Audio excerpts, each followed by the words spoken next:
we were out of night exercises. We had to breach fence lines, barbed wire, and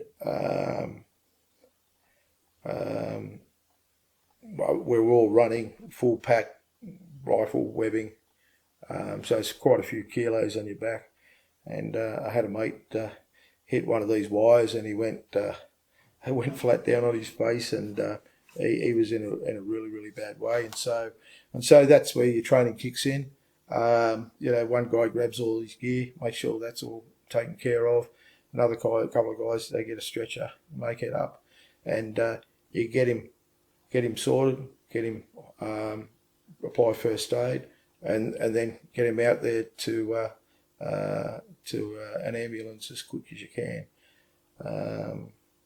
And luckily he was okay, but it could have been much worse when you're talking about wires, and it could have been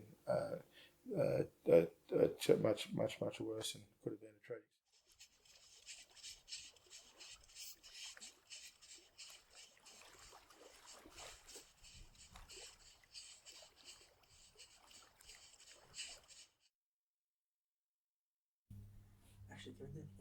Could you please introduce yourself? Hey, I'm Julia Glavanchevsky, and I'm a former elite athlete. Okay.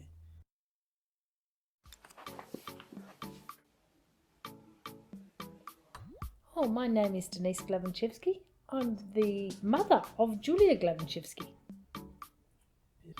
Hi there, my name is Peter Glavanchevsky. Why did Julia get introduced to sports? So it was my plan as a mother to introduce all my children to sport and music. Well, given my experience with sport, and given that we live in Australia where sport is a way of life, it was inevitable for my kids to be involved with sport.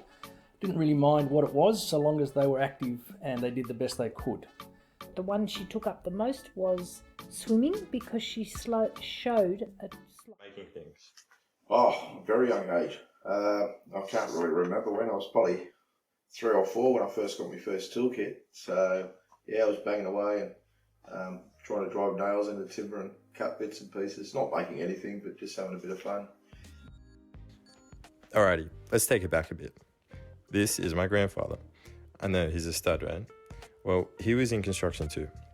The year was 1953 when he received this book as a gift.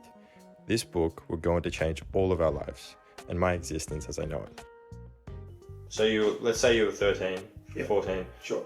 Let's say that just list the kind of things you could make or you were making. Oh well, I was making knives. I was making bows and arrows, the sort of adventurous sort of things kids like to make.